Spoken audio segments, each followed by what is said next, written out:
All right, thank you for joining us, wherever you are.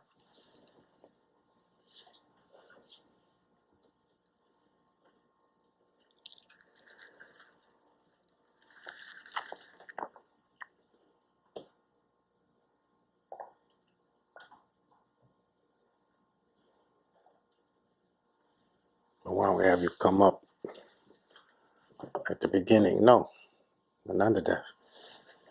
Give you your mandali gift that I promised. Jai got his in the mail. And I'm too cheap to send yours. So now you can match everybody else.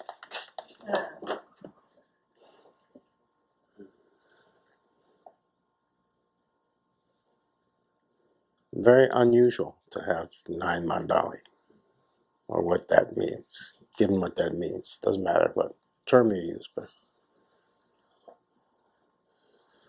that's very interesting. Not a devotee, but very established intensely in discipleship.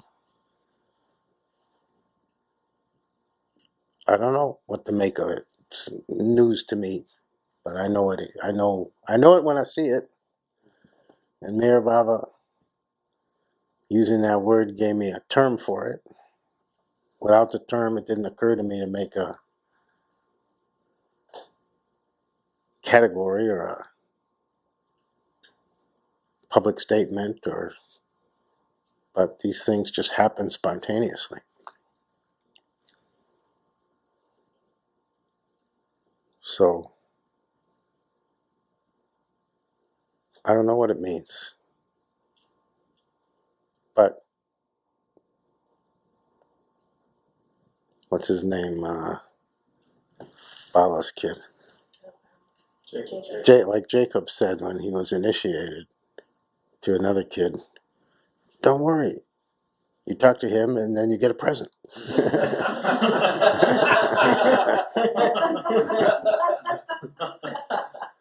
So mandalis have to be recognized. Not like being in the Rotary Club or winning an election, but for your sake, so you know, so you have an outside objective characterization of what you're up to, what you're accomplishing, what you're succeeding at. I hope there aren't too many more categories. I don't like all this complexity.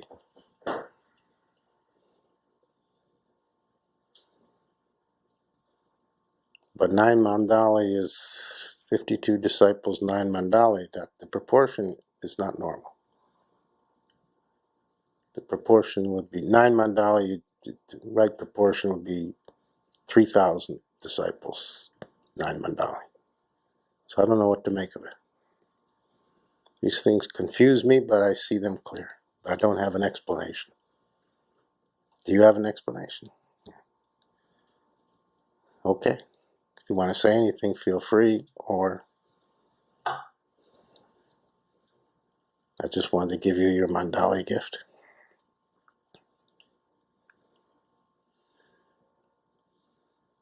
I wanted to come up anyway, but not related to...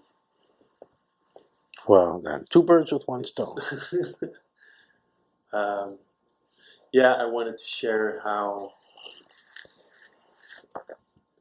for quite some time now, how I experience everything more fully and more... Talk to everybody. More fully, more new. And loud enough so they can hear you. Hear you without straining. And I kind of feel... No, not kind of. I feel very sharp. A lot sharper than I was before.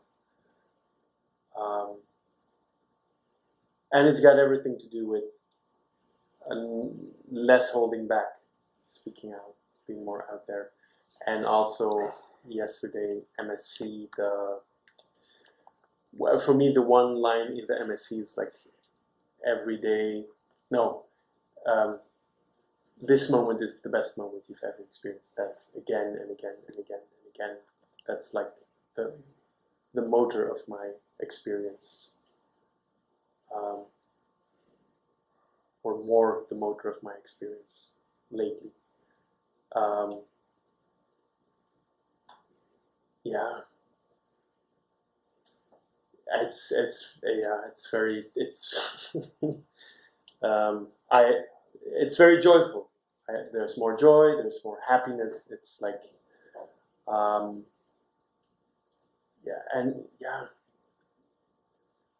less holding back is so much better. It's such a better experience. Do you know why? Yeah, there's less self-concern. It's just Well, there's out of mind. there's lots of reasons. They'll all be correct. Anything you say will be correct. But do you know the main, primary, real reason? Why it's better. Yeah. Why not holding back is better. Because that's how you. We have seats because a couple escaped the cult, so we have an open seat. Because that's They saw people namaste and bowing and prostrating, and they realized we got to get out of here.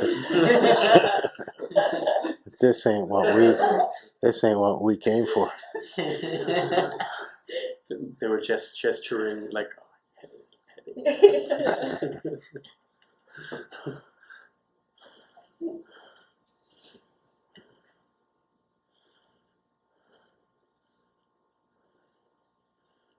Why is less holding back better?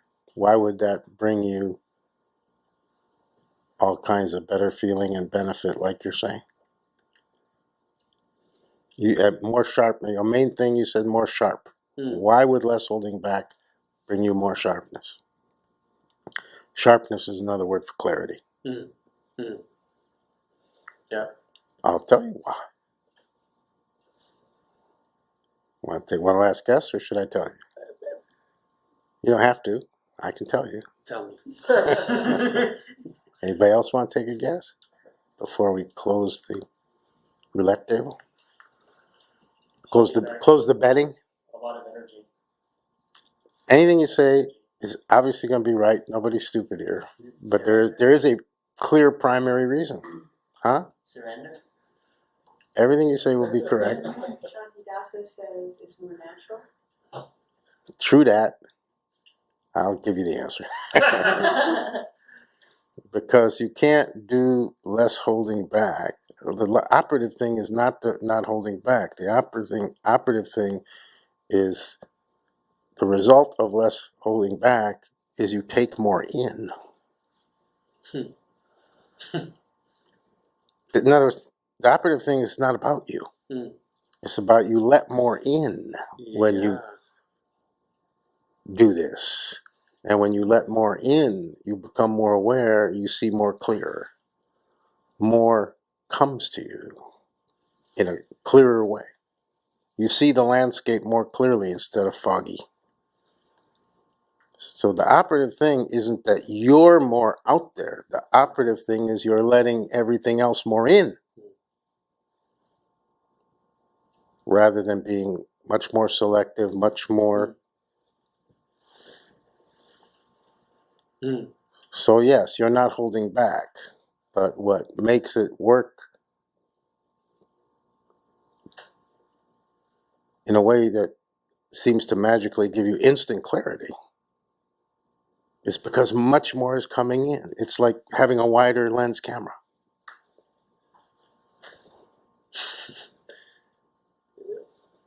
All the people on the plane, they were all of them were great. It's like, wow, this is a great. Because you were letting more of them, not more passengers, but more of each person in.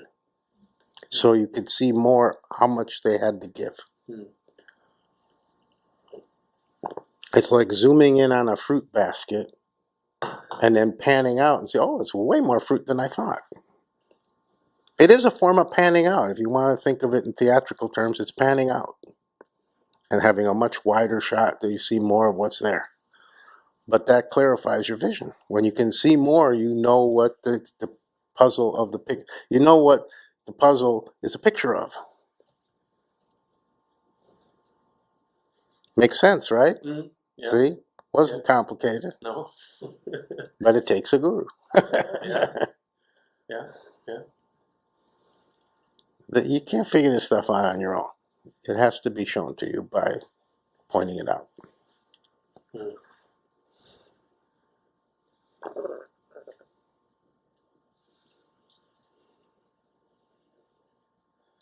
So the equation is never put more of yourself out there.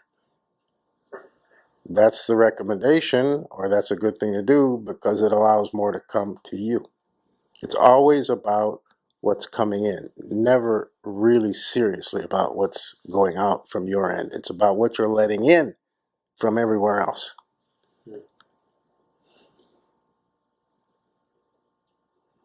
And the more you let in, the more it clarifies, the more you see that, oh, I thought that was people, or it's this person, this person, this person. Oh, well, now I see from a wider shot, oh, it's love. Oh, I thought those were trees, just trees. No, now I can see that it's love. The wider you go, the more it's love. And the more you see clearly, the more it clarifies, oh, what I thought was this is another form of love. Eventually, you see how much is love that you thought was anything but. But the easy place to see it, and you always see it right in the beginning, is people. Because people are walking sticks of love. They don't know it, you don't know it, but when you start to get clear, you can know it. When you're at the end stage, you can't know anything else. Everything else becomes irrelevant. But at the early stages, you're wowed by it. Because it's so amazing. Because you thought it was a schmuck, and instead it's a human full of love.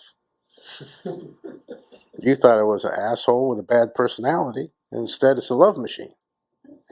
Because now you know how to see that person. Because you're not holding back, so you're getting more of what they've got to give. And when you get more of what they've got to give, you get more of what's better and less of what you don't want. They really can have an annoying, terrible schmuck personality. You don't want that part. That becomes irrelevant when you notice the love, the riches, what they can give you, what they can teach you, what they can make you feel. Then what do you care if they're a schmuck? Then you say, bring me more schmucks. Then it doesn't matter, bad personality, good personality.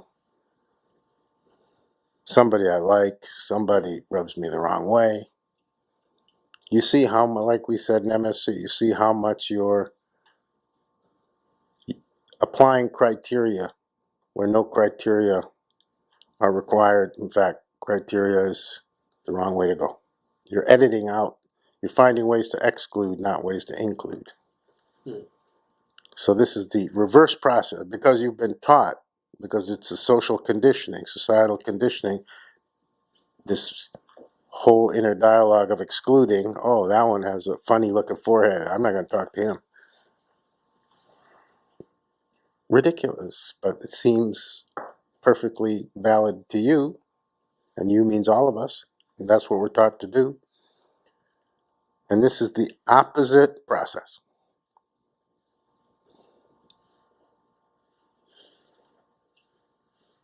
Exactly the opposite process. Oh, we lost them both now. That's why I don't let them sleep. They are the children.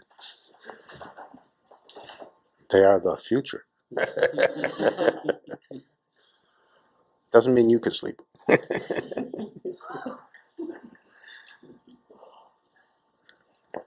Okay, so now you know why and how it works. If you go to try to let more in, think about it. If you go to practice letting more in, how are you going to do it? It'll confuse you. You won't. You'll say, how can I let more in? You'll try and you'll feel more constricted. Like I don't know how to do it. But just what you described, not holding back. That's how you let more in. That's the method. It's just you think that it's about not holding back, but it's not. It's about letting more in. Who cares what you think as long as you do it? But it's explainable.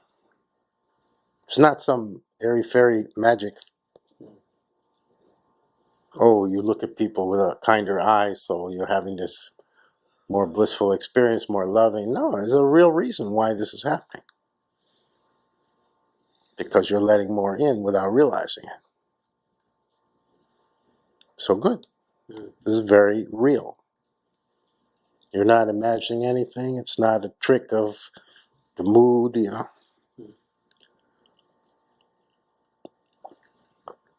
You're simply letting all that exists, you're giving it a wider door called you. You're making yourself a wider door for it to come in. All of existence. Here's the divine plan for human being in terms of relating to life itself.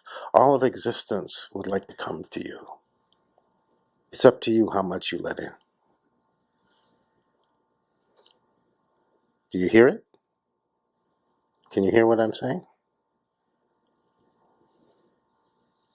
This is why Osho says bliss is always showering around you, but you're ignoring it.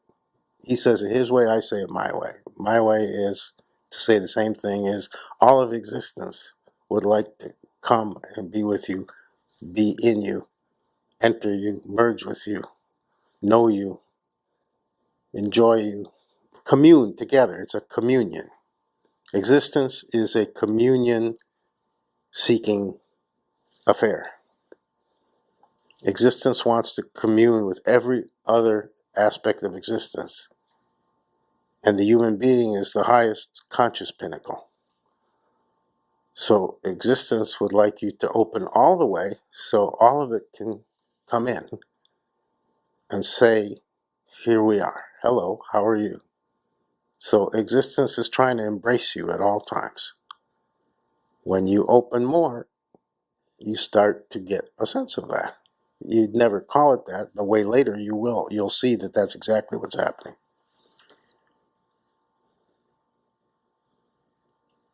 Society teaches you to be suspicious, to be wary of people, to protect yourself, and existence is trying to rush in and shower you with love. Look at how ridiculous you've been taught. And everything you experience as the opposite of love or as terrible is a form of love you don't understand yet.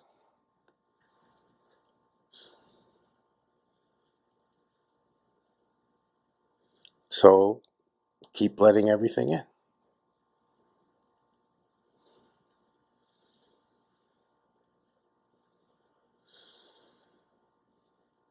Okay.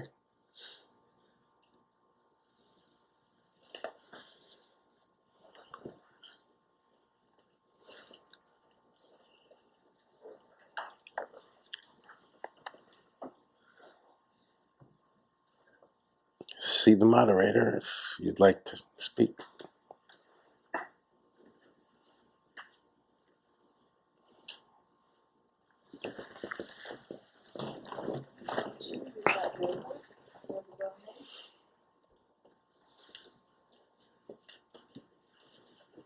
Two things. One was related to what you were just speaking of. I went to meet someone at Starbucks this morning, and then I ran into sort of like a male colleague, and I had my judgments about him. And I just see how dismissive it was. And then Does he have a real big odd forehead? he's like this old Funny man who haircut? just talks really loudly and kind of like Loud talker. spits when he talks, and he's just like this person with this exuberant energy. And I had my judgments about him. And today, Does he annoy you? well, in our short interactions in the past, yes, but today I actually met him and I saw him and I looked into his eyes and I was like taken aback because I saw him as a person rather than my judgments, and I had like this. You saw that gratitude. being a loud talker and invades your personal space and accidentally spits on you when he's talking and all that exuberance. You saw these are not sins or crimes or No. bad things. They're just how he does it. And he's actually, and I just like thought to him, like, he's really lovely. Like, he's just, so yeah. Yeah. So I see. Have you considered spitting back? He's just kind of like this wild puppy dog kind of a person, but I saw he was like, Yeah, lovely. he comes on too strong, Yeah. but that's not a problem unless you're judging it. Yeah. Unless you're giving it a meaning other than this, for whatever set of millions of complex reasons you'll never know, this is how he presents. Yeah. I present this way, he presents that way, he presents that way, she presents that way. This is how he presents. Why would I want to make this a barrier to getting whatever the universe wants him to give me? Now, if there's something sensible, okay. He's armed. He's got two pistols, Okay, but all he's doing is coming at you like, Yeah. no, we all have this. Yeah. We can sit and laugh about it, but we're doing it all the time. And we're screening out most of the world for insane reasons that seem to us perfectly normal. Like, yeah, he comes on too strong. It's very unpleasant, and I don't need it. And he probably doesn't have anything valuable. Unconsciously, the thought is he has nothing to offer, nothing to say because of the way he says it. Look how stupid that thought is. It's like, it's cruel and dismissive, and It's your loss. Don't make it so kind. It's cruel. It's simply your loss. my loss. It may be cruel and dismissive. What's more important in the way I look at things, I'm sorry, you're a captive audience. You have to hear how I look at things. How I look at things, the main thing is, look how much you lose. Yeah. Look how much you don't get that existence was trying to pour towards you. You can still, say no to. You don't have to take it in, but at least look at the gift that's being offered before you reject it. See the point? You can still reject, but you're rejecting without knowing what you're rejecting. Yeah. Somebody brings a nicely wrapped package or a poorly wrapped package. You say, I don't want that gift, because you assume because it's poorly wrapped that what's in it isn't nice. But that's a mistake. Just peek it, open it and peek and see. Maybe if you don't want it, okay, say no thanks. But check it out first. But this is what we don't do. We're taught to judge and dismiss. Sweeping assumptions and judgments in a millisecond every time we turn to a human being who's not super well known to us. And even then another kind of judgments are operating. But let's just talk about the people who we don't know that well, or at all. Because that's the majority of the world. You're screening out the majority of the world. Think of it that way.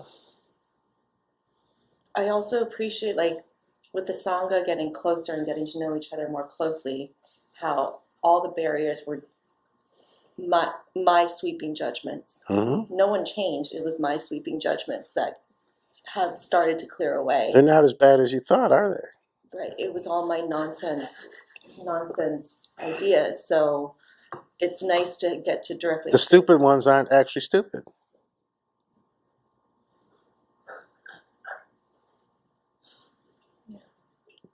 The annoying ones are still annoying but can be tolerated and have something to give that's more valuable, so it's worth being a little. You see that it's not this much annoyance, it's this much.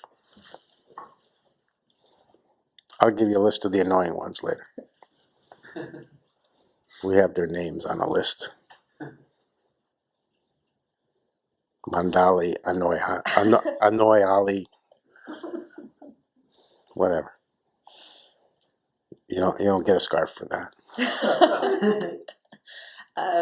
I also just got to see another subtle aspect just more.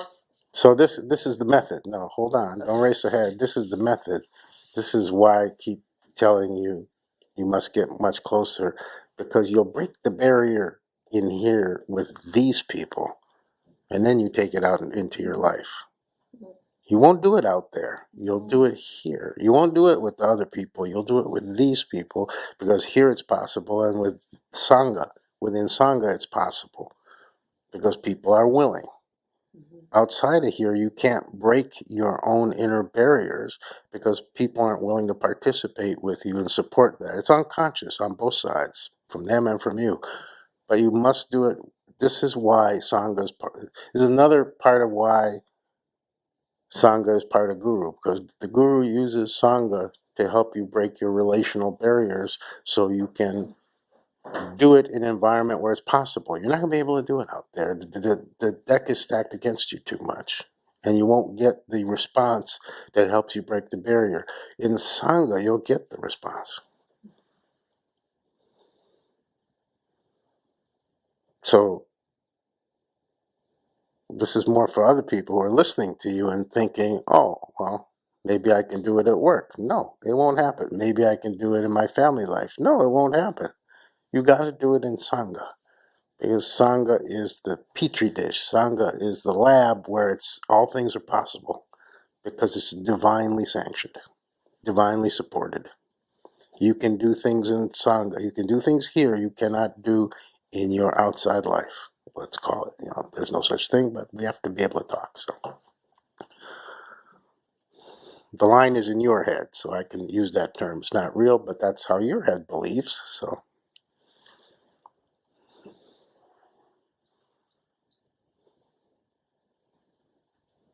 It's not a small thing that you could do it with the people on the airplane, because where were you going? That's a factor in why that happened on the airplane. You were headed to Sangha and Satsang.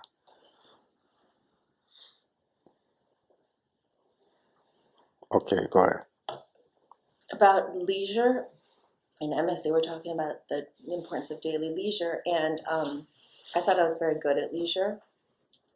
And then today I just caught more subtle aspects of the, like, no, you got to do this, you got to do this, you got to do this. And because of that MSc handout and just contemplating my actual death more, I was able to actually be more leisurely today, instead of the program like neurosis of like, no, you got to do this, you got to work, so, and of course everything works out and everything gets done, but I got to see more subtle aspects of the non-permission to be and just actually relax, like in the middle of Monday, it's like, oh, you got to be working. So it just saw more of that programming a little more.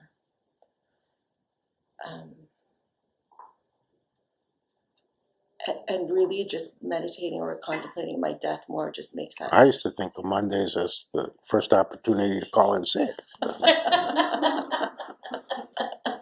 First chance of the week to call in sick.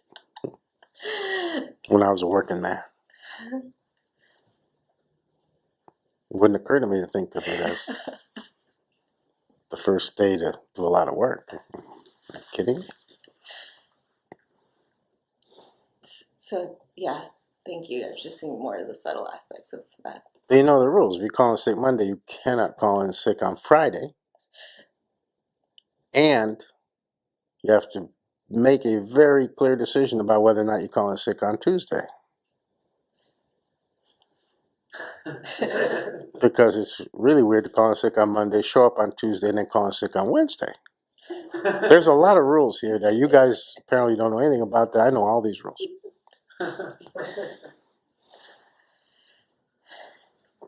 Thank you. I was an expert. I could teach classes on how to call in sick. One time I worked for the county. The only time I've ever worked for a government agency, I worked for the county, and I called in broken. I just gotten dumped, and I called in brokenhearted. I said, I'm calling in brokenhearted. What does that mean? I said, I work for the county. I can't get fired, babe. You can't, a government job, you're protected and certain. I said, you can't fire me. So it doesn't matter what I say. I don't have to lie and say I'm sick. I can't. I'm too brokenhearted to come in. Sorry. Nothing you can do. Nothing they can do about it. They can't fire you for doing that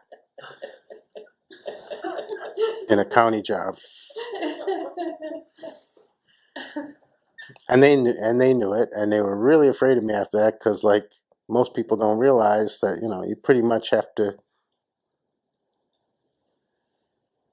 shoot your boss or set fire to something to be fired. Just doing things like calling in brokenhearted versus saying you're sick or taking a day off or whatever. They can't fire you for anything, any of those things.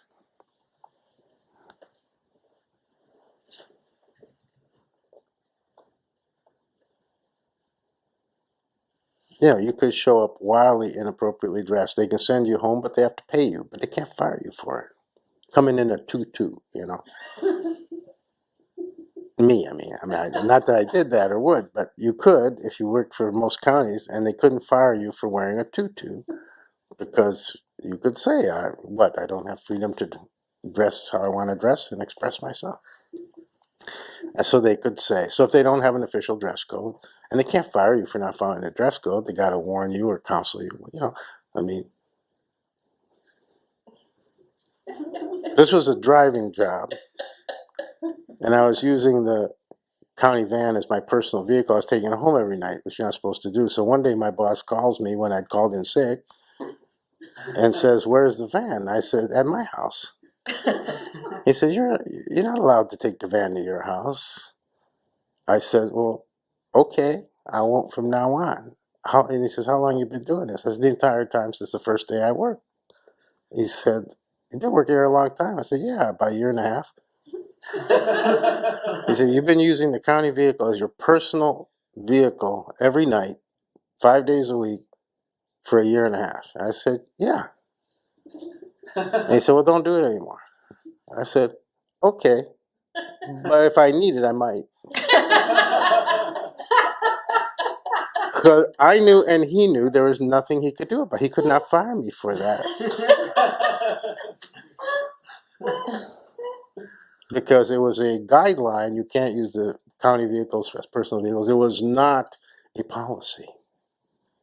See, this is the legal mind, is how you put it is what matters. And even if it were a policy, they would have to first warn me, and they couldn't fire me. They would have to say, "Well, don't do that, and if I do it again, then they can counsel." You know how it goes. You've lived more in that world than I have, because it's all gotten more nuts since I was in the work world.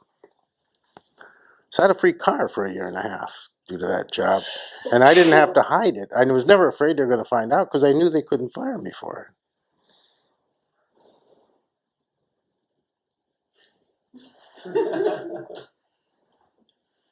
Okay.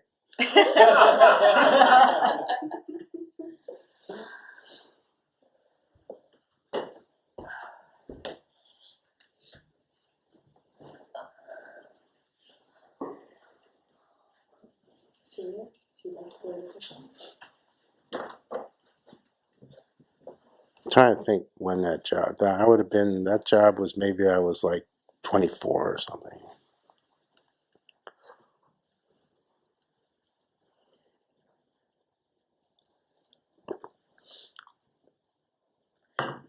I was taking advantage of the system. I wanted to report yesterday when I was in MSc. I think for the first time I looked around at everyone, and I felt I felt included, and I felt like in a way I haven't before.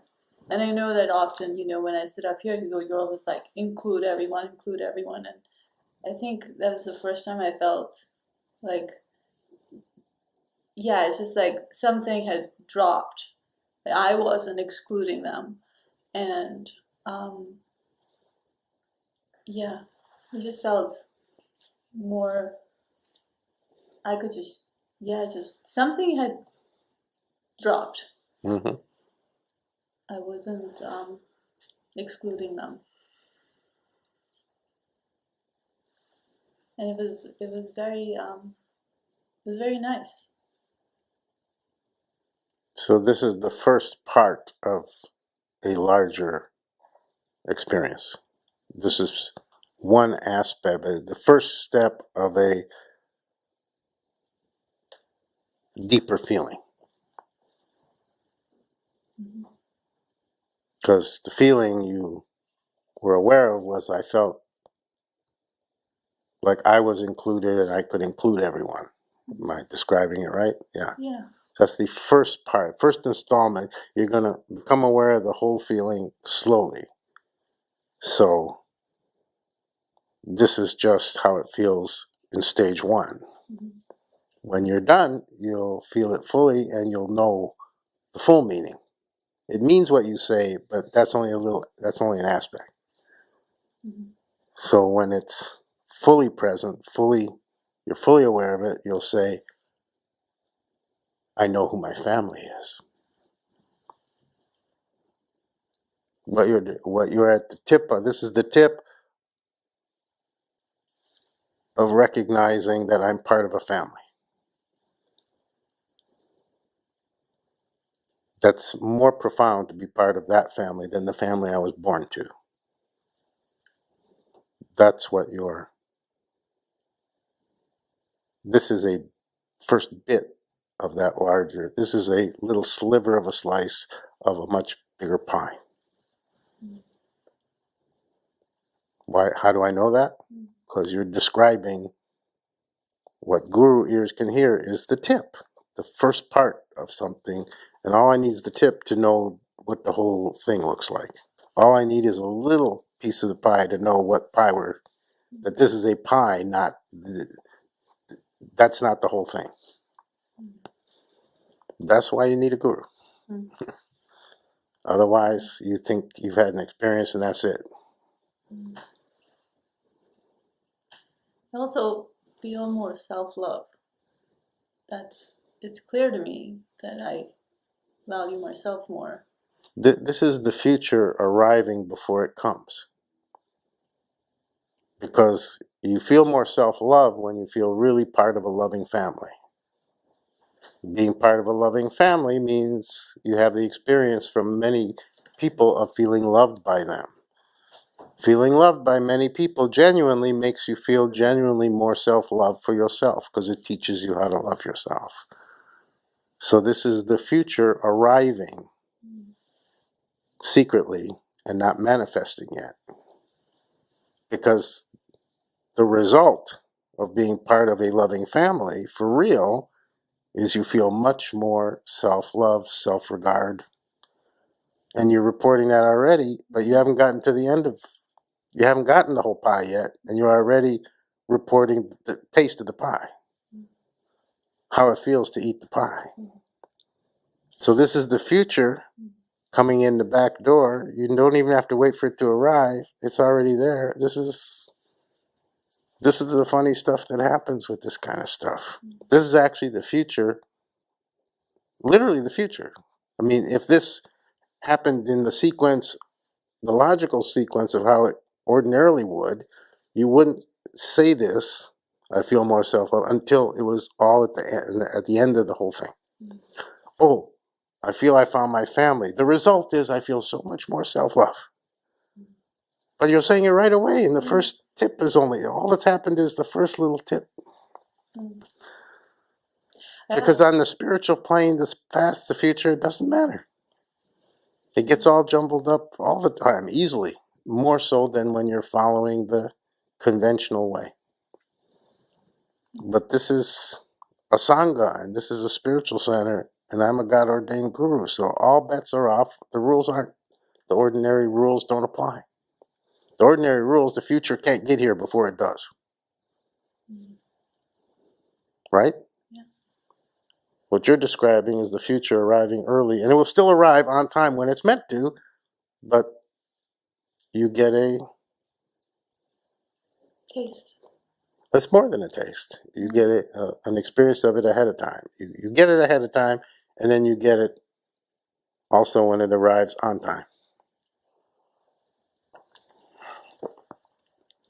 Yeah, I was sitting in a meeting and all of a sudden like I was just watching this like the sun like my and I was Talk to your watching, family. yeah, I was watching the sun and like for a minute I was just like, Surya.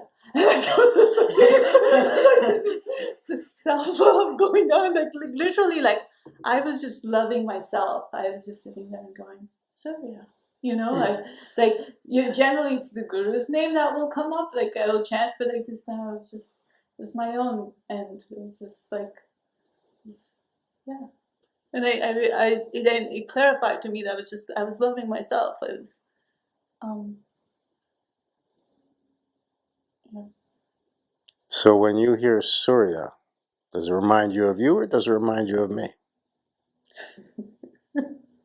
Well, I would say initially definitely you, because I've always seen you as the warmth in the sun. In fact, one of my experiences that I've shared with many people is every time I would come back from India all like beaten up and bruised, and I would want to sit as close as possible to you because like I could just feel your warmth, and it was like just enough to be just sitting close by, because I was like, oh, okay, if I could like put my hands up and like go like this and like soak in your warmth, like I would do that. And like it was just that was, yeah. So yeah, I always Okay, connected it. that's another thing. Fine. I never read. Oh yeah, it's just But what I'm asking is when you hear the name, so yeah. aside from these more, Mm, dramatic mm, situations that you're talking about that pop up in your mind when I say this, but I'm talking about when everything's fine and mm, no drama and nobody beat you up mm. and you hear your spiritual name, do you associate it with yourself or with me? With you. So that's the point, is when you said you were loving yourself, Mm, because you were making a distinction. Well, sometimes I chant the Guru's name, mm, but I was chanting Surya. The profounder understanding is when you chant Surya, you're chanting the Guru's name. Because who gave it to you? You getting this?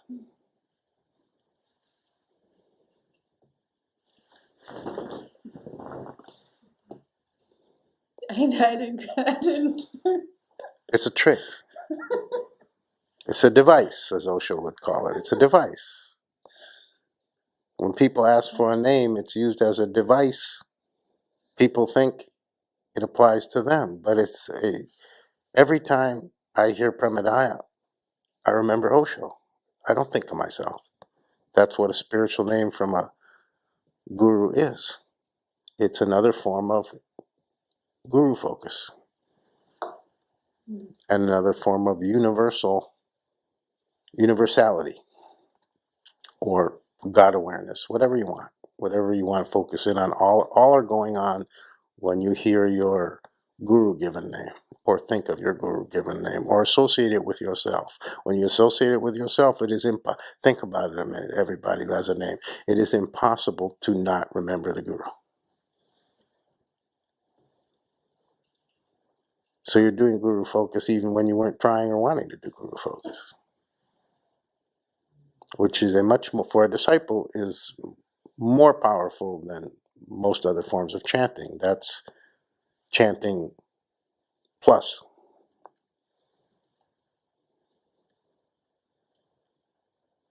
So the guru has to surround you. To spiritualize you head to toe, the guru has to surround you in every way with the spiritual. A name is a big part of that surround sound. It can be done other ways. Not everybody, my way, I don't require a new name, so everybody doesn't ask for one. In traditional systems, you must accept a new name. But I'm not a traditionalist. I'm not following any tradition. And I'm not picking and choosing what I like. I'm doing what God suggests makes sense for a guy like me. If I required as part of discipleship that you must take a new name, I'd feel like I was forcing you into something you may not want it. I don't want to feel like that. So I make it optional.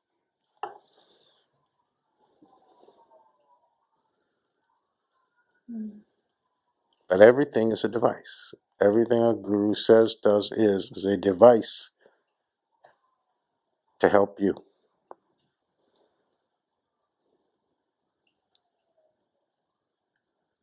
Okay, so don't take longer than you need to wake up to the family factor. Okay. You'll see. On a future day, you'll be sitting here saying, I cannot describe to you what it means to me, this Sangha and the people who are part of ICODA. I get it, how they're my true family, divinely given family. It's so amazing. You'll say it's so amazing. I can't describe how great it feels. And you'll say again, it makes me love them so much, and that creates a funny feeling in me of loving myself. And then I'll remind you, you said this way back at the beginning. Because by that time you'll forget. But I won't. Not because my memory's so great, but because the guru mind remembers these kinds of things. Because I have to nurse that process. I have to make sure that completes itself now that it's begun.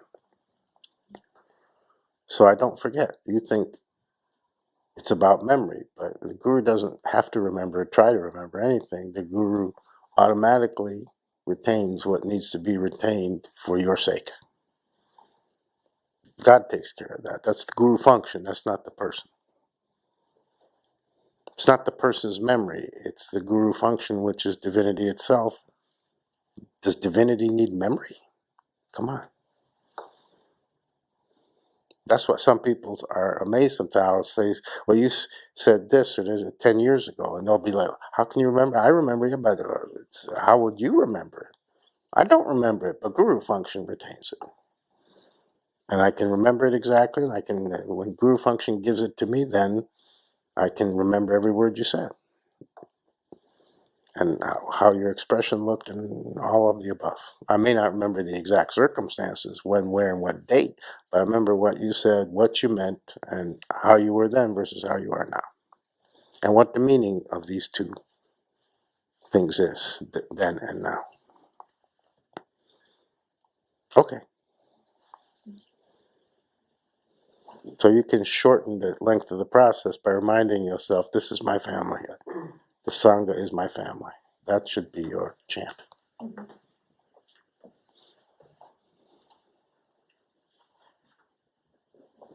you invite questions from 3 people? Anna, Yogi Raj, and Tor. Anna, please go to the pillow.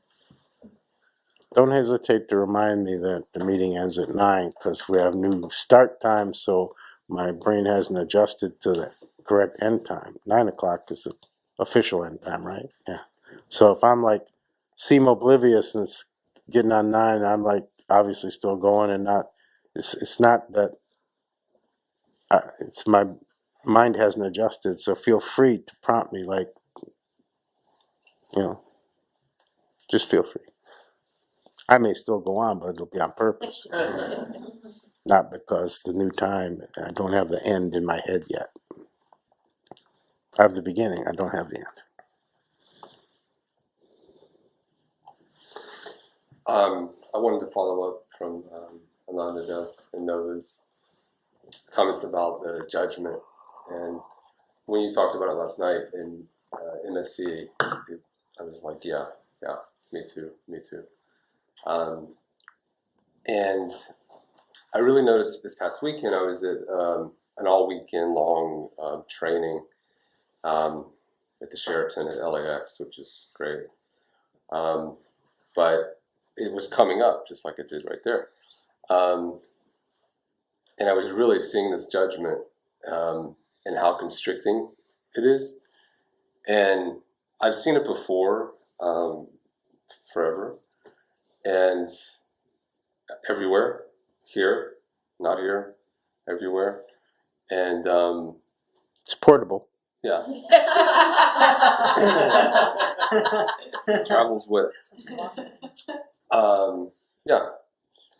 And but I was seeing it there, and I was able to actually do something about it.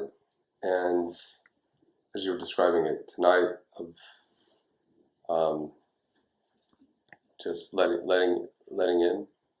I forget the phrase, but I guess that's what I was able to do. But in doing it, it was like letting go of the constriction and just relating to people and seeing this person who I had labeled as this, to be actually really great.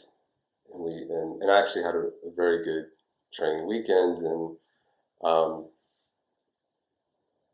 I was just very aware throughout of this judgment and criticism that I was putting out there, and how it was just so toxic. You're not putting it out there. You're filtering it in here. Oh. You're taking what's trying to come in and filtering it. Yeah. So you're not putting out anything. Okay. You're blocking out, not putting out. Mm-hmm. You may be putting out something as a result, but that's not significant. What's significant is the blocking. Yeah.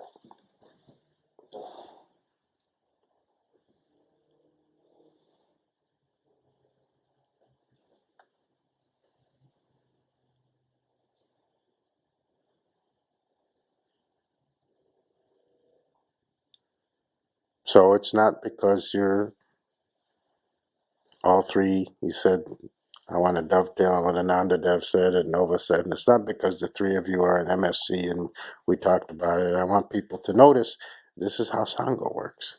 Notice everybody is having the same seeing, the same progress, the same opening, the same awareness. Each person from a different angle, each person their own way, because each person is different. But it's the same thing. They're talking about the same thing from a different angle. That's their position. But this is the power of Sangha. Is you might not be seeing any of it if you weren't part of a family where everybody is also seeing it in their own way at the same time, and that boosts you. Everybody gets lifted higher. More possible for you to see above the water because a bunch of other people are also, it's like a gravitational thing.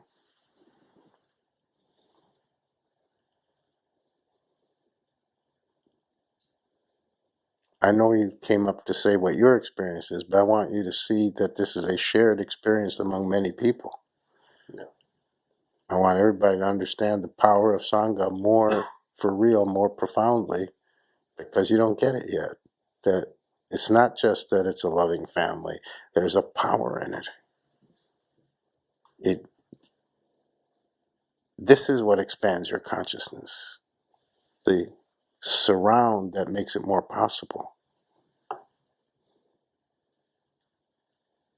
Heavy water. You know what heavy water is? They do nuclear physics experiments in something called heavy water. I don't know what it is either, but it has all entirely different properties than regular water. So things that can't happen in regular water can happen in the conductivity of heavy water.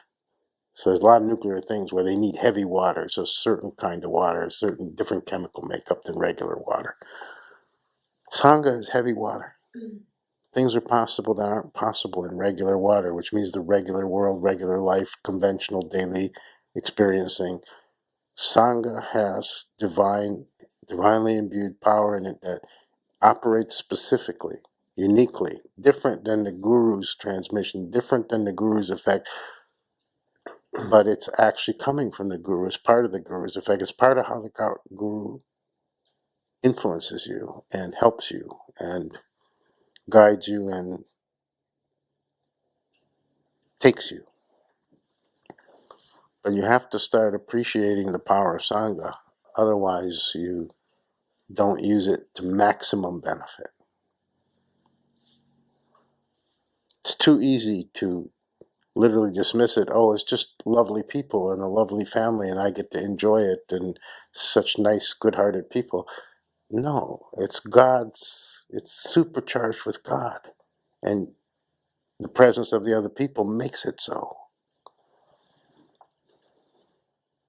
So much more is possible that you couldn't do otherwise. Much more can be dropped. Much more can be learned. Much more can be seen.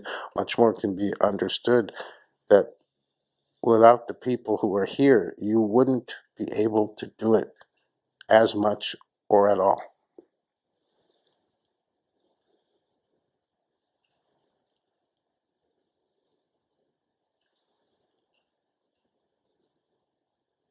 And it operates invisibly. It's metaphysical because you don't have to see them, talk to them. You know, you don't have to call every Sangha member Saturday night. What's up? What's the latest? It operates whether you know it or not. It operates whether you want it to or not. It operates whether you relate or not. That's the power of Sangha. This is why, in the ancient way, in the traditional way, they didn't have a laity. They didn't have lay people who kind of came in for Sunday morning or Saturday night. This is why you had to check in and live in the ashram. Power of Sangha. They didn't explain it that way, but they just said these are the rules. You want to be part of this teaching or part of you want to be with this guru, you must live in our ashram. You can't like visit for a couple days, go away, come back next year. It's not how it works because they understood the power of Sangha. It wasn't to be in the presence of the guru. It wasn't. That was the reason that they gave you. But the real reason was to harness the power of Sangha.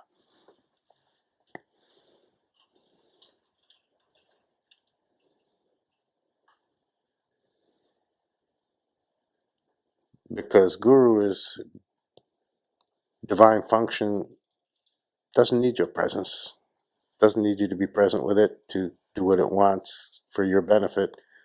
But Sangha, you got to be present. You got to participate with the folks. It's a communal thing. It's an interrelational thing. So you must check into the Sangha hotel. You can't tune in selectively at will. You can, but you'll get much less. I mean, every way is allowed, but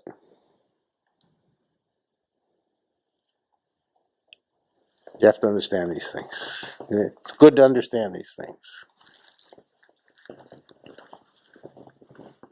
Okay? But that's for everybody, not just you. I mean, I used you as an excuse to tell everybody, understand what you're plugging into. You think you're just making friends more and enjoying each other more and seeing that you have, that people have more to offer than you realized because you were screening them out. That's all the cover story. That's fine. All of that's true. But what matters is the more you're actually plugged in to Sangha, the more you're supercharged spiritually. Okay. And you're noticing that yourselves, but I'm explaining it to you.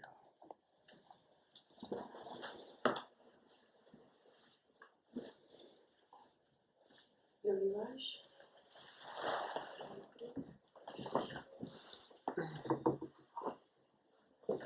That discourse on Wednesday was really powerful for me because I known it all intellectually. What did I say? Oh, about noticing the miraculousness of your situation and all the smallest, simplest things that go on, and like I've been aware of it. It's also on a YouTube video from 10 years ago. One of the first ones we posted. Yeah, I haven't seen it.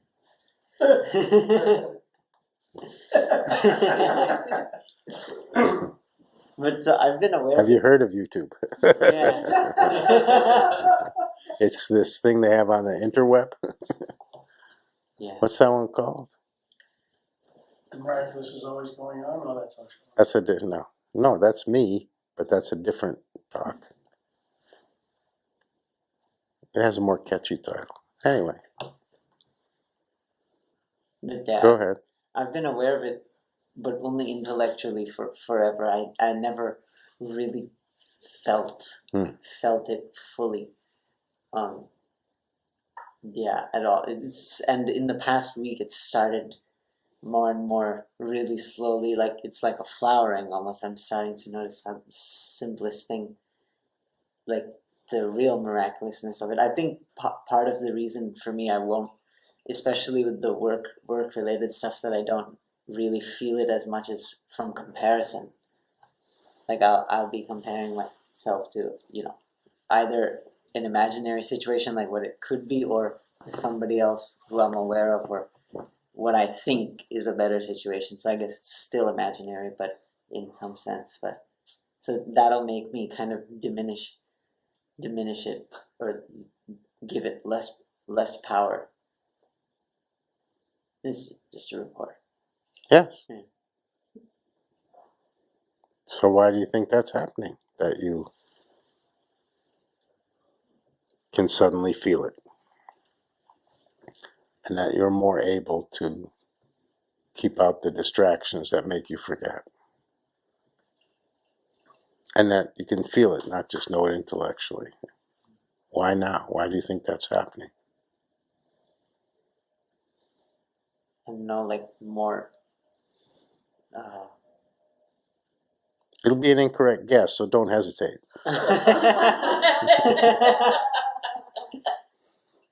Well, no, just becoming more open. I just have to say something.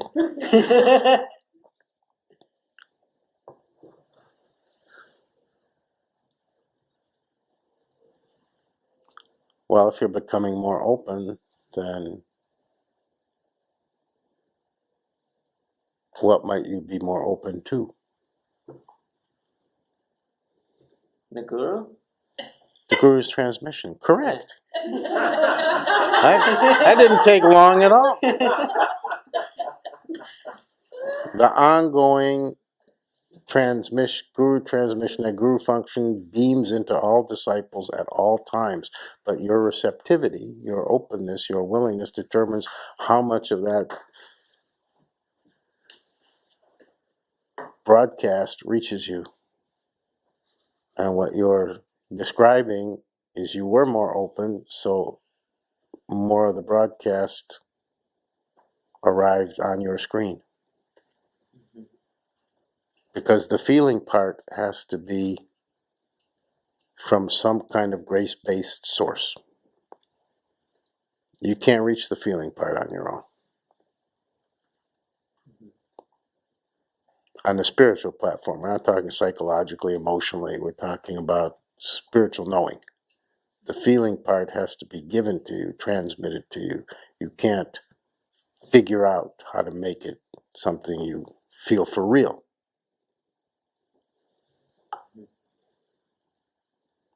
So something must have opened more in you that allowed more of the transmission to give you the feeling aspect of what you're talking about. Yeah, it also helps give more gratitude for like something that's seemingly very small, or seems like not such a big deal, but yeah, I feel there's more recognition that that's The other word for the miraculous is the divinity. Seeing the divine nature of life. You're saying, oh, I'm starting to see I've been holding the divine nature of life as something I understand but couldn't feel, so it seemed like no big deal to me. Like a little thing. Yes, it's a little thing to see the divine all the way through. That's a funny statement. That's why God uses Guru. Because on your own, that's what you'll do. You'll take the most expansive thing in existence, the fact that all is imbued with the divine, and say, I get it, but so what? So the divine says, oh, you're one of those? Well, here, let me give you a little taste of how it feels. And then you change your mind. I'm not sitting there, reading your thoughts and don't understand. Guru transmission is an automatic thing that the Guru function takes care of on its own. I can amplify. I know ways to amplify it, but transmission itself is coming from a higher source.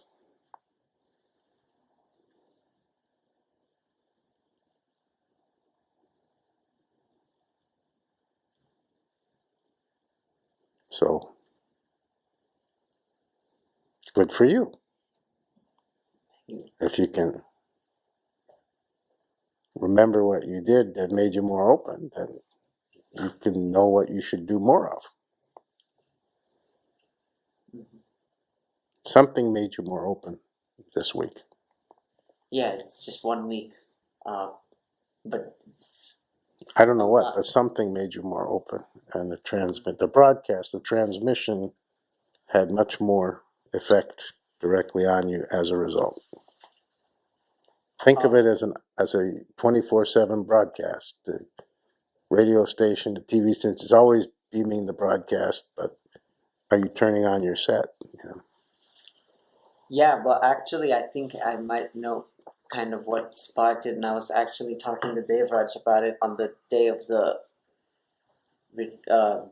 workshop where I met another guy that I'm assisting, and he had sent me an email about being a bit too over enthusiastic and trying to prove myself, which is exactly what Thea said to me at the retreat, and I understood it, but I didn't actually implement the understanding. But with this guy, and he was very sweet and open about it, suddenly it like I had to, there was no choice but to implement the understanding, otherwise I wouldn't get to work with him. And so that kind of really, So you had a powerful insight that made you feel more open in general. yeah.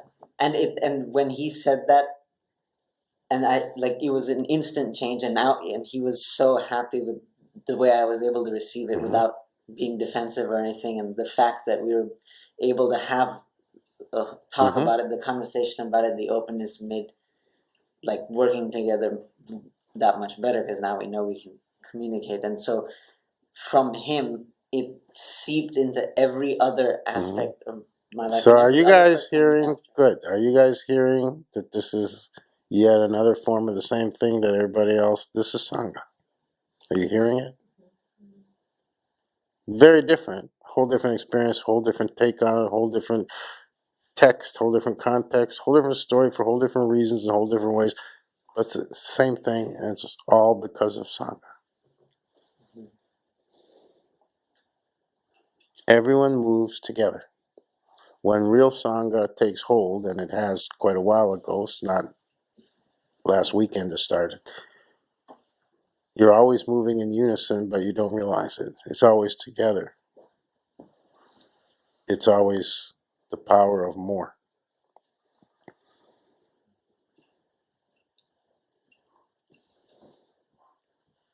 Okay.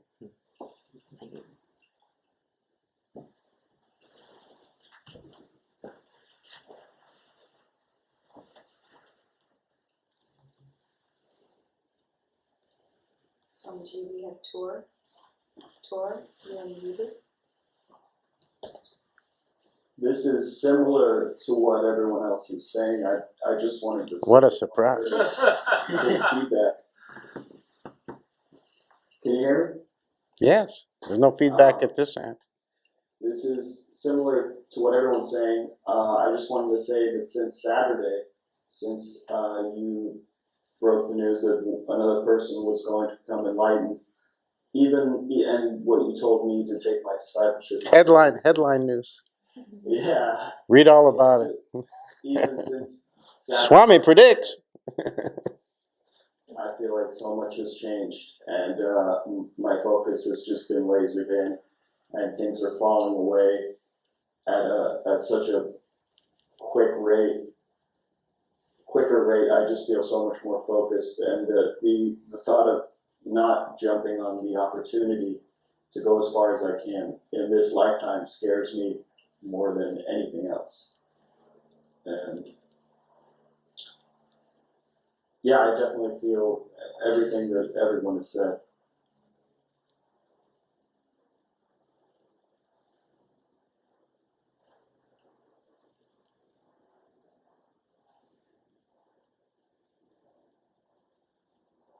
So if you really want to avail yourself of the opportunity, you're going to have to be much more initiatory in getting to know the rest of the Sangha.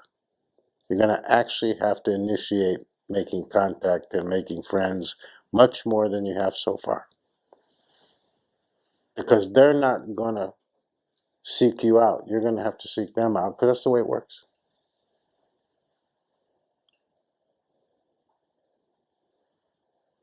So my question is, are you willing to do that? Yes. Because so far, you've hung back and not done it.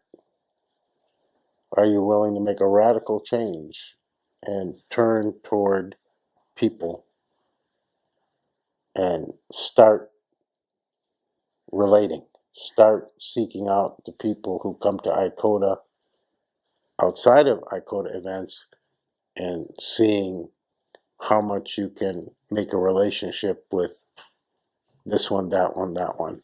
Are you willing to actually do that, not just have a good intention and be sincere, but you never actually do it? Yes, I'm willing to try. That try word is a pesky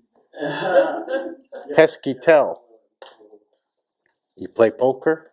That's a tell. When you say I'm willing to try, you're saying I'm not that willing.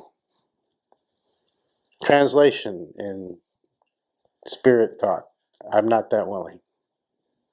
So you're fooling yourself. Understand, hear your own unconscious message to yourself. The truth, the real answer is no, I'm not that willing. You hear it? Yes. So don't fool yourself. Tell yourself the truth. Tell yourself the truth. You're better off. Because if you're not willing, then you know that your task is to make yourself more willing. But if you fool yourself that I'm willing when you're actually not willing, you're not helping yourself, you're hurting yourself. Then you'll never change it. So start from where you really are. I'm not really willing to initiate trying to make closer relations with the people who frequent ICODA, with the other disciples. Tell yourself the truth.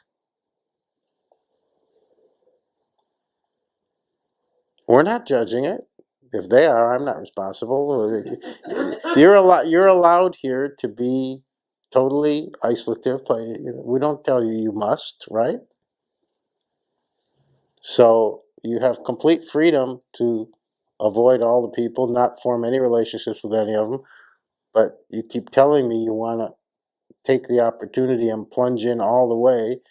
This is the third time specifically that you've said this to me in the last 2 weeks. And I'm telling you for the third time that the way to, and you haven't heard it the first two, now you're hearing it a little bit, that the way to do that is not through me, it's through the other people. And that will be through me. And that will take you closer to me. And you can still get closer to me even if you don't do it, but it won't help you as much and make as much difference as it will to get closer to other people, other disciples. So tell yourself the truth. I'm not willing. And figure out why. What's the barrier? What's that about? So you can do something about it. Okay.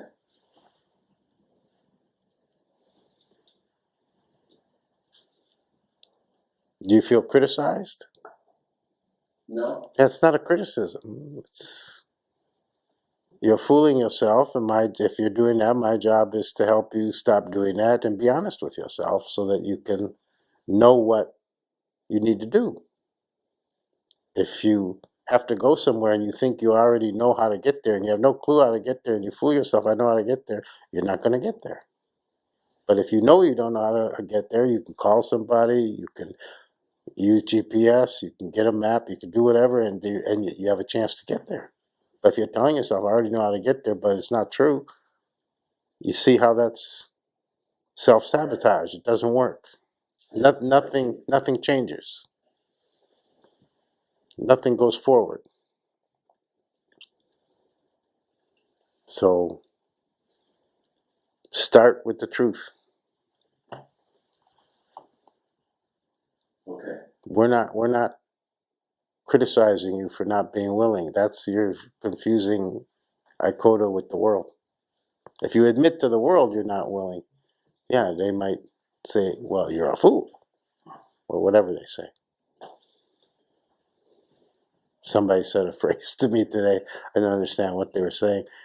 And she said, oh, it's millennial. It's a millennial catchphrase, so of course you wouldn't understand. I say, I don't speak a word of that language. I don't know what those people are. If you're 21 and I overhear your conversation, I have no idea what you're talking about. I mean, we can still talk if you're 21 because you know how to adjust for somebody. But if I hear two millennials in the next booth, I have no idea what they're talking about. I know it's English, but I couldn't even tell you the subject.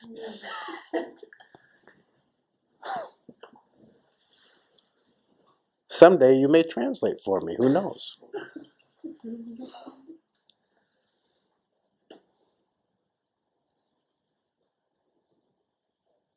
Okay.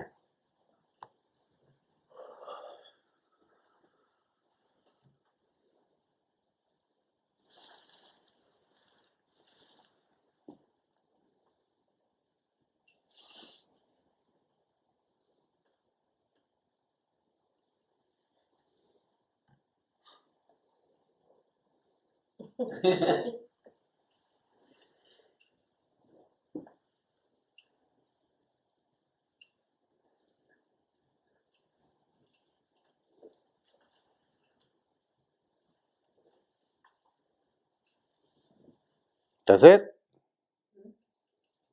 We're done? Finito?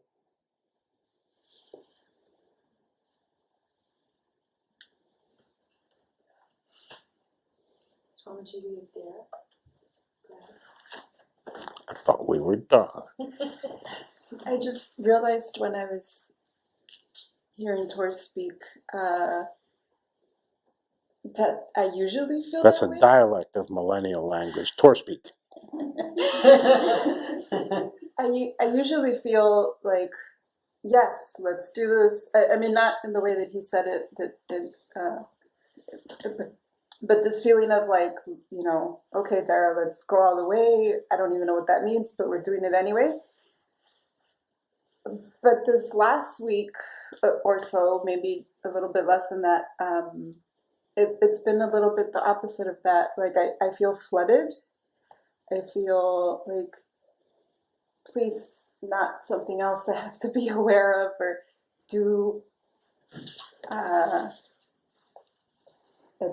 It's not overwhelm either. Like right or maybe before what I feel like there's not a word. Well, Just whelmed. No, it's like we don't really have a word. It's not cool. So I just wanted to share that because that's different. I don't know that it's good or bad or normal or not, but It's good. So the other part you're talking about, you feel this, yeah, let's do it. That's just a wave of enthusiasm. A wave of enthusiasm. That's emotional. That's from the emotional level. What you're talking about is beyond the emotional level. There are no words for it. Well, what else am I supposed to be aware of? Everything in you and everything outside you, everything in the entire universe. That's what you're supposed to be aware of.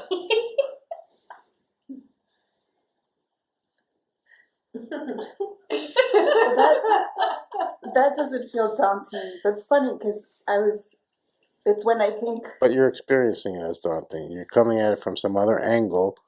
So when you hear me say it my way, it doesn't sound daunting. But when you hear it in your own way, it does sound daunting. So understand that it's the same exact statement.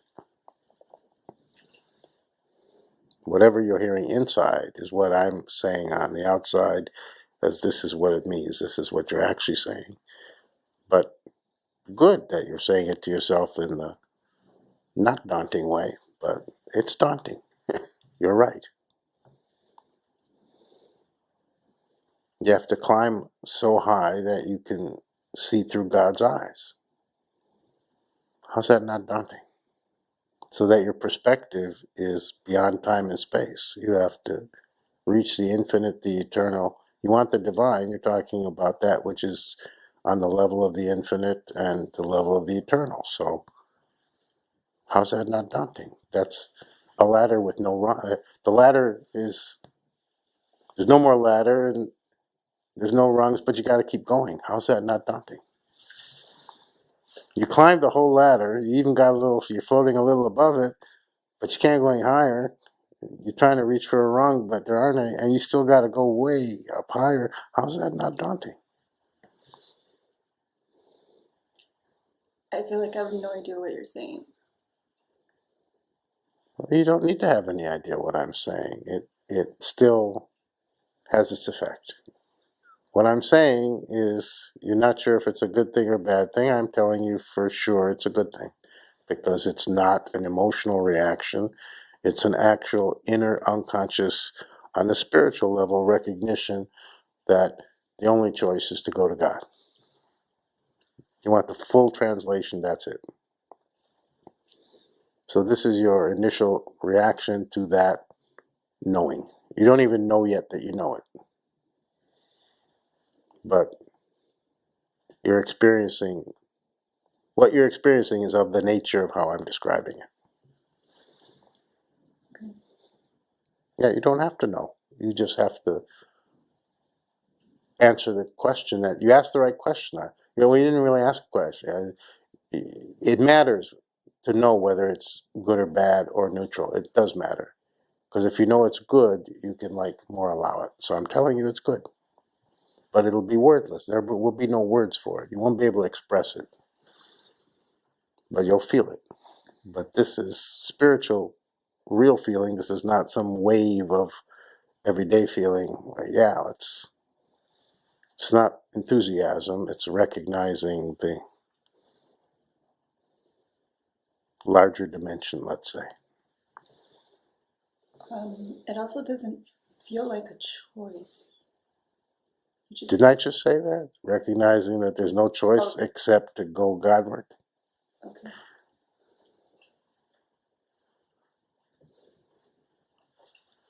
Didn't I just say that?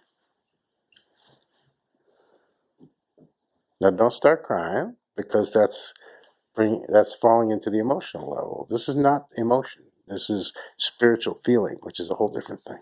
Yeah, this is probably the least emotion. One of two times that I could think that it's the least emotional to talk to you. Okay.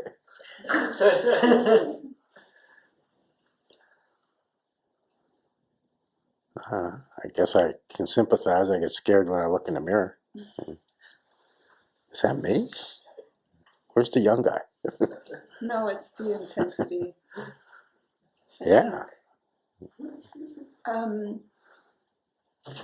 I don't, I don't know for sure, but I think maybe the way that the what everyone's been talking about today has shown up for me That's right. is No, what you just described is how it's shown up for you. okay. All right. What you're going to say is the mental level, which isn't connected with it. It's a whole different thing. So don't even bother with it. The dreams are a whole different thing? The mental level. Yeah, dreams are the mental level, yeah. What you described is what everybody else is talking about in the Sangha effect, how it showed up for you. If you're going to now describe something else, it won't be related to the Sangha effect we're talking about. Okay. What you described so far is what's related. Okay. That's the correct connecting the dots.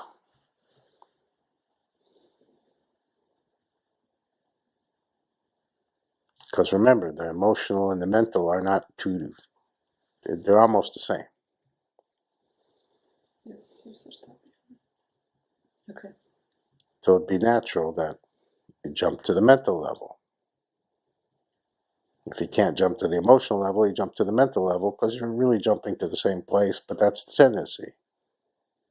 That's what more emotional people do. They jump to that position, or that way of experiencing. There's nothing wrong with it, but there's more possibilities. It doesn't always have to be apple pie. You can try the rhubarb, you could try the pumpkin.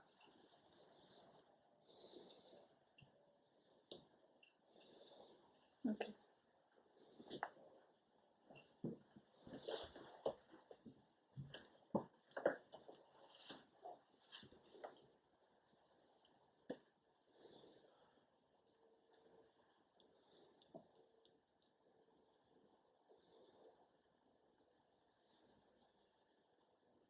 So what's going on in general is that people are more capable of receiving the transmission without having to be doing anything special or particular. Somehow people have become, there has to be a lot of factors, people have become more open. Is the way to summarize, simplest way to put it in words. More receptive. So expect this to continue. If you really cooperate with it and make yourself more maximally receptive, more open, more vulnerable, more willing, more available, then a whole bunch of other things will join it. And whatever you're experiencing, something else will start at the same time. 3 things, 5 things will come online instead of 1. Everybody's talking about this one thing, generally related to judgments, relating, screening, not screening, letting in. This one thing is happening on the Sangha level for everybody, and eyes are opening, insight is widening. It's one thing. It's a great thing, it's a central thing, it's a required thing, but it's one thing, right? Be more open and it'll be 5 things. Be more open, it'll be 10 things. As significant, as important, because the guru function as transmitter, as broadcaster, is trying to give you everything. It's not saying, it's not linear, it's not saying here's number 1, when you got that, take number 2. It's not like that. It gives you everything all at once and says, please take it all. It's all available. And it's no skin off my nose, no different for me whether you take it or don't take it, whether it's all or not all, or, because I'm not doing it.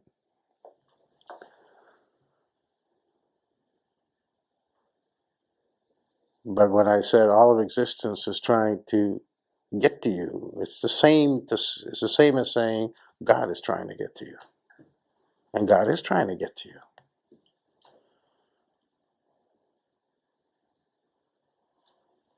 So everybody keeps saying, I want God, I'm willing. But from the other end, God is trying to get to you, and you're not taking it in, you're not opening the doors wide. You're not making yourself truly available, yet you're showing the first stage of more actual availability. That's great. That's thrilling to me and encourages me. You should be encouraged, but understand how much more is possible.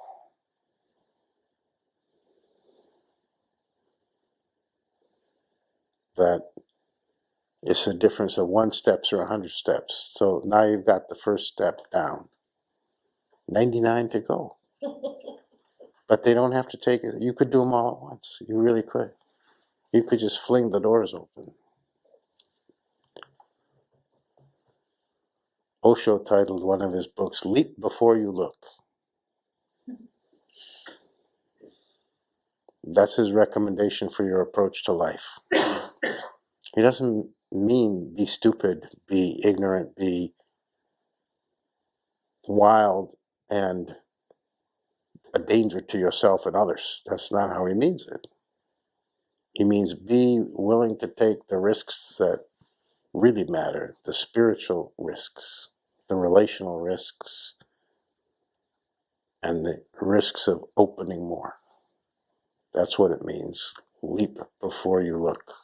Don't concern yourself with how will it feel and what are the consequences, what will I get, and how much will it hurt if it hurts. If part of it hurts, how much will it hurt? How much will I bleed? Just leap and find out. I don't say it in such a scary way. I encourage you more tricky, make it sound more appealing. Not so dangerous, but it's the reason you don't do it is it feels dangerous. So just like you're finding out that your suspicions about other people are conditioned and groundless, the sense of spiritual danger is groundless and imaginary. It's just the fear of going beyond yourself.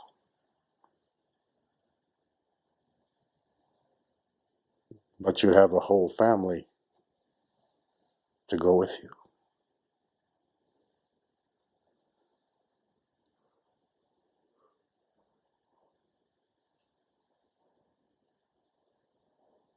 And how do you get to God without going beyond yourself?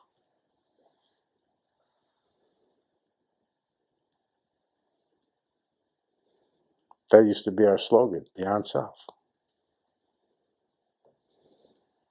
Tagline.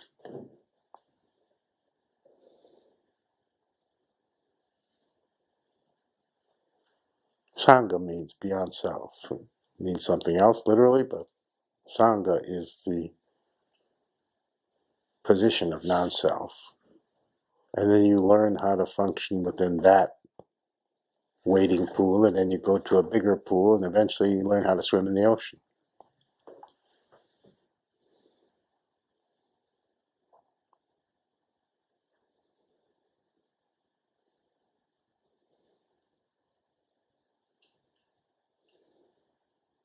How you relate will determine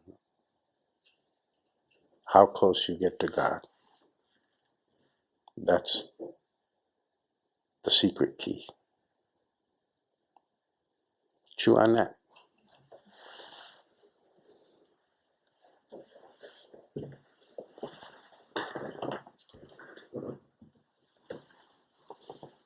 That's a new phrase. Chew that. The millennials won't understand.